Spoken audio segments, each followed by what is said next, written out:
Hello everyone, welcome back to the channel. I'm Untitled, this time with a free-to-play review of a game that I tried to play when I was starting Warframe about 6-7 years ago, and then I said to myself, well, this is not in really good conditions, although it's a slasher and I like third-person slasher movies like, Darksiders and all that. I went to Warframe. Well, if this game was in better condition at the time I started Warframe, I'd probably be playing this game right now. The game I'm talking about is Skyforge. Now, I went back to Skyforge because it's been like 6-7 years and I wanted to see how it was, and I was amazed to see how much better it was. It much better than I remembered. It's got a better graphics, it's got better shadows, better textures, everything is just better. I mean, aesthetically, one of the things that drove me away from the game is it was just all over the place. The shooters and the guys who use magic were totally different than the ones that use swords and all of that. This time it's a lot more cohesive. Everything in the universe seems to tie itself together and it works really, really well. So what's this game about? You are a guard in a royal guard and eventually you die during your mission and then you wake up in a temple and you're suddenly immortal. This happens in the universe. They don't explain why. You don't have to be explained. You just die and sometimes you don't. You don't die and you become immortal and you go to the god city and they give you like this training, you can select your class and then you go out and you try and save the world from aliens that are invading. Basically they're just enemies that came from another dimension or other planets. They're trying to attack you. NPCs here do give you background stories. There's a couple of them right at the beginning. There's one more at the end, like an old god, which it becomes old because people stop believing in him, and that's the only way you can die. You cannot kill yourself and die naturally. So yeah, this is the solid stone which is built the entire universe, and I thought it was really cool. It's a rare privilege. This delivers a great new player experience, a lot different than Warframe. This kind of slowly takes your hand and tells you how everything works. It's very smooth, it's very easy access. It has kind of a roadmap to your adventure, like many mobile games, but this one, it just works better that you know where you're trying to go, and you can see the entire game right at the beginning, how far it goes. Some leveling between each stage is required, but not that much. The game does progress quite smoothly between one. It's very story driven. It's not like you gotta take this item and level it up and then you have to take this item and level it up. No, it's just you have to find this person and do this mission, and you have to find this person and do this mission. It's much more that way than it is in other live service games, which you have to get items to just level up everything so you can keep playing. I like that every landmark, every stage that you open is different. There are a few open worlds. They're also different from each other, and there's also raids. But of course, I didn't have access to raids because they require a real high level. But I did saw them in the map, so there's their information. At the entire game, there's 9 provinces. Provinces that are divided by 5 to 7 stages each. Then there's a new province at the end that doesn't have like a roadmap. So I think that will be the end game, where you spend most of your time once you completed the entire quest. But it looks doable. It doesn't look like an overwhelming achievement. I played for like 1 or 2 days and I completed the entire first province, so I think you can get to the end game really fast, I think. Now, combat. Combat is really cool. There's one thing in this combat I absolutely love, which is a lock-on. Many games now don't have a goddamn lock-on. I mean, Dauntless, for God's sakes, why don't we have a lock-on? Why do I have to keep moving the camera over and over and over again and getting bumped into everything? I mean, yes, a lock-on is very needed in slasher games because you can't be rotating the camera and slashing at the same time. This one has that. There's easy combos that you can do. You can combine just your button combos with your L2 and you have new powers. It's very much like you see in Terra, which I have talked here before, but it's a much more condensed system and much more easy to use. There is, however, a problem when you start using your stronger combo, you end up doing the same combo over and over again, so it might get boring hand game doing the same thing over and over and over again with the same character. I feel that the combat can become quite bothersome, quite boring further ahead if you're playing just with one class and doing the same thing over and over again, because once I figured out how to use the 4th combo, which is the strongest one, you can pretty much just do the same thing over and over again, which I didn't like. I think I should be able to use different combos between different enemies, which I did, but I did it out of my own volition. It wasn't the game that required me. There were a couple of great scenes where once I fought a boss with a weapon that I could pick up during the game, so that's cool. It reminds me of Darksiders where you could do that. But leveling it up is quite easy, and then you can choose another class. You could do this by opening temples. You can buy your way into temples, but you need a lot of resources, a lot of currency, in-game currency to do it. So you have to play for a lot of time, or you can just buy it. You can upgrade your class in the capital. There's a couple of temples there, the Temple of Knowledge and the Cathedral, that will have you update your character. It's not difficult, at least not in my perspective. I kind of leveled them up quite fast. Further ahead, I don't know if it's harder or not, but it feels like it's more doable. I do think this is more doable.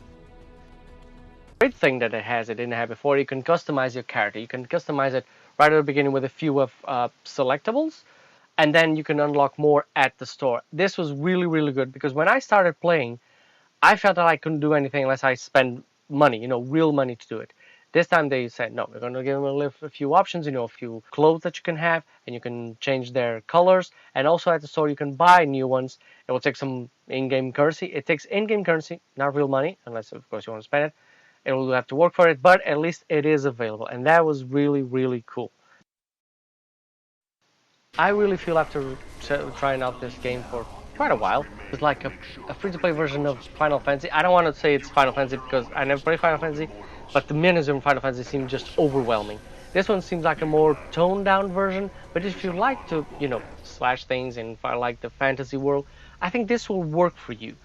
I'm gonna be honest, like I said before, I'm already playing Warframe and Dauntless, and I'm jumping in and out of Genshin, so I don't have time to play another game right off the bat. But if I went back, before I went to Dauntless, if I came to this one, I'd probably be playing Warframe and this one, or just this one. If this one was really good at this level of quality at the beginning, I'll be playing this one right at the beginning. Now, it's not all roses here. There are a few problems. For instance, the NPCs sometimes look like they're taken from the stocks of GTA, which doesn't really fit with the universe. You want to see fantasy characters and they're running around looking like they're going to the beach or something like that. NPCs are actually really cool, and you find them at the beginning. They give you background stories about the universe that you're facing. That is cool. The dialogues are really well recorded. I'm just sad that the dialogues for the characters that seem really interesting do not complement with better animation. The animation seems to have been done the same for every NPC, and then they just tweak it a little bit here and there. It's not like in Genshin where you have a different set of animation for each character mood, and if they're happy, if they're sad, if they're worried, if they're not. No, this is just the voices doing the dialogue and the characters just moving around a little bit. There is a good pacing between the cutscenes, but they're all the same. That's the problem. The problem is that the cutscenes, when you talk to somebody, they're all exactly the same, and that feels like it should be polished, should be different, but that's there. Like I said, when you start, you can choose between 3 different classes, and then there's like 20 other classes that you can open up. But if you're doing this just with in-game playing, in-game currency, just by playing, this will take you a lot of time. This is another thing that I've seen before in Warframe, and I think, man, this is going to take a lot of time to open up all these temples, or just a few of them. Of course, you don't have to open all of them, but if you're like a Warframe player and you want to get them all, this will take you a lot of time. So you could skip this by paying, but it's kind of designed like that, so you pay instead of play. And I didn't really enjoy that a little bit. I don't know, maybe at high levels you get a lot of currency a lot faster, but it made me feel like this was really, pushing that. It's not like it was before, where, after I completed the first mission, I already had to buy like a mount, and the mounts look amazing now. You get one and you can unlock the others or buy the others. The mounts do look amazing. I mean, the shader that they use is absolutely perfect. I really enjoy just looking at the mounts, every mount that are there. But, to get most of these things, you will have to probably cut off some money to do it. Sadly, in each landmark, there doesn't seem to be a lot of exploration. Everything is just there on the center. On the open worlds, no, you can explore and you find some collectibles or some resources that you can gather. But while doing the missions, especially in the landmark, in the stages of each province, there's not like, going around trying to find stashes or lockers or unlocking treasure or something like that. There's nothing like that. It's just enemies and story, and that's it. I felt like it was a missed opportunity, but it's not that bad. You do have login rewards and rewards for killing all the provinces, but the hunt pass for me felt really poor. It felt like it didn't offer anything. I don't know if this was the hunt pass or was some kind of event. I went there and I, chose to do it, and I had to just unlock it or something like that. I didn't know exactly how it was work. I thought it was a hunt pass. Maybe it isn't. Maybe it's just an event. Either way, I don't feel like this is really why you play the game. You don't really play for these kinds of things. You play for the gear and for the leveling, for the weapons and all that. Another problem that I found was that the animation and the action come at the same speed. There's not action and reaction. There's action and reaction is acting at the same time. You can see in this clip that I have made where you can actually kick a small animal that he's flying before I even kick him, and this happens a lot. Sometimes you get damage and then the enemy attacks. There's this lag. I don't know if it's because of my internet. It feels like it was built in the game. That's kind of problematic. The other thing that is, you play it as immortal, and I never died. I never died or even felt the sense of danger in playing the game. This might be because it's the new experience. I was on level 10 and I saw players were level 300 and something like that. 320 seems to be the average for the veteran player. But because you play as an immortal, it does seem like you have no sense danger at your side. You know, you're never in danger. You can always overpower everything. I don't know if this is intended or not, if this was just me playing the game that I felt this experience. But yeah, I feel like it doesn't provide a proper challenges, at least not to new players. Maybe, like I said, maybe that's the reason. They don't want to scare players off right at the beginning, so they ease them in, and then it gets progressively hard. But that's just my experience. I hope you enjoyed this video. I suggest that everyone try this game. I already spoke about Terra and how it could improve if it was more like this or like that. This game did that. This game, they kept what was good and removed what was bad, and they came up with Skyforge. So yeah, try it out. Try it out and see it for yourselves. I think kind of that miss that, you know, you like fantasy games but you can't afford to get into Final Fantasy, or maybe Final Fantasy was just too big a marathon for you and you just want to, you know, something that you can play casually over time and explore a new universe, then give this a go. I highly recommend it. If you enjoyed the video, please like and subscribe, and as always, have a great game, guys. Great guardian god gave us the power, immortality. It is granted to a chosen few. It gives strength, shows the way. But with power comes responsibility. Aelion is a precious gift that must be protected from enemies.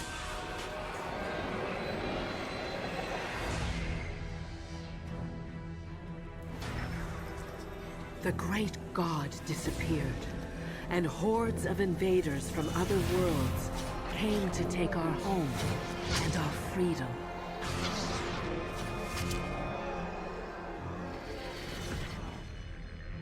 We won't let them. The people of Aelion believe in their heroes, and we will fight to the death, rising again and again. We will turn the invaders' technologies and magic against them. And the hour will arrive when one of the immortals will become powerful enough to lead the entire planet, crush our enemies, and bring peace to Aelion.